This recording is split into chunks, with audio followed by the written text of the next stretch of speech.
Bekalan cepat. Bekalan cepat. Assalamualaikum warahmatullahi wabarakatuh. Terima kasih Yang Pertua. Saya ingin mengambil sedikit masa untuk membahas pindaan undang-undang ini. Pertamanya saya rasa kita semua bersetuju bahawa keadaan semasa negara kita ini peningkatan jenayah begitu ketara dan ia membimbangkan semua pihak.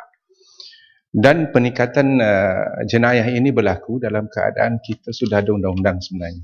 Dan undang-undangnya telah pun mencukupi. Dan saya merasakan bahawa sebelum kita meminda undang-undang ini, seharusnya pihak kerajaan seharusnya mengkaji dengan teliti kenapa jenayah ini meningkat. Saya melihat perkara peningkatan jenayah ini berlaku boleh jadi kerana kita semacam berlaku sedikit kontradik dalam sistem kita. Misalnya, perkara-perkara yang boleh membawa kepada peningkatan jenayah itu seolah-olah kita suburkan. Kalau kita lihat araknya, kasinonya, pelbagai bendanya yang menjurus kepada peningkatan jenayah itu, kita tidak ambil pencegahan.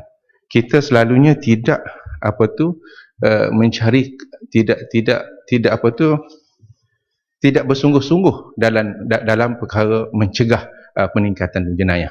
Dan kita suka ambil pendekatan yang akhir sekali, iaitu hukuman. Dan kalau kita tengok dalam pindaan ini, tidak lebih daripada menambah hukuman daripada mandatori 3 kepada 5, 5 kepada 10, yang tak ada kepada ada. Jadi dalam keadaan menambah hukuman ini, kalau yang sedia ada, hukuman yang sedia ada itu sendiri kita tidak dapat implement dengan baik dalam pelaksanaannya, apakah jaminan kita dengan kita menambahkan bilangan hukuman tahun ini boleh menjadikan ianya menggerunkan kepada penjenayah? Saya rasa tidak berlaku yang sedemikian, kerana pelaksanaan kita seolah-olah gagal. Yang kedua, kita tengok juga penambahan kepada bilangan tahun ini, mandatori ini, membawa kepada, kalau kita tengok sistem penjara kita sendiri, dia bukan merupakan suatu tempat yang boleh mendidik pesalah-pesalah ini menjadi insan yang semakin baik. Kalau kita tengok dalam sistem penjara kita, kesalahan jenayah, kesalahan dadah, kesalahan immigration diletakkan bersekali, dikumpulkan bersekali, yang menyebabkan kadang-kadang orang-orang yang tak reti jenayah jadi reti jenayah. Kalau dia bersifat lokal dalam kampung, dia jadi international, jadi nasional. Jadi inilah keadaan-keadaan yang membawa kepada saya merasakan bahawa pindaan undang-undang ini boleh ditangguhkan untuk sementara waktu, kerana kita seharusnya meneliti, mengkaji kenapa kejadian jenayah ini semakin meningkat. Di mana puncanya? Apabila kita jumpa puncanya, insya-Allah kita akan dapat menyelesaikan perkara mengenai jenayah ini. Seperkara lagi, iaitu kalau sekiranya orang-orang yang sama di dalam membendung kejadian jenayah, misalnya kita orang yang sama, penguatkuasa yang sama ini tidak berani, atau kerajaan tidak berani untuk mengurangkan tempat-tempat yang berlakunya jenayah seperti tempat-tempat kasino dan sebagainya, ini tidak berani, bagaimana orang yang sama ini berani untuk menguatkuasakan undang-undang yang dia akan buat? Sama. Jadi justru itu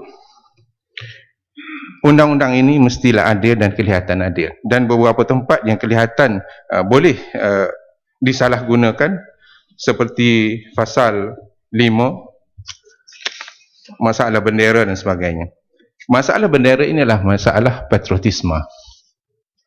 Masalah patriotisme ini, Tuan Dipertua, saya melihat cara kerajaan menyambut hari kemerdekaan itu sendiri juga tidak melambangkan patriotisme. Banyak budaya-budaya Hinduisme, bersukaria, dan kalau kita tengok malam-malam sambutan merdeka ini, bagaimana kekes perogolan dan sebagainya berlaku pada malam itulah, kerana kita menyuburkan budaya yang tidak sehat. Satu. Yang kedua, dalam kita sama-sama ingin menyemai semangat patriotisme ini, kadang-kadang sejarah itu sendiri kita gelapkan. Saya membawa umpama yang mudah. Yang Amat, untuk makluman, ada pindaan untuk membatalkan clause 5 dari edar pun. Okey, maaf tak perasan.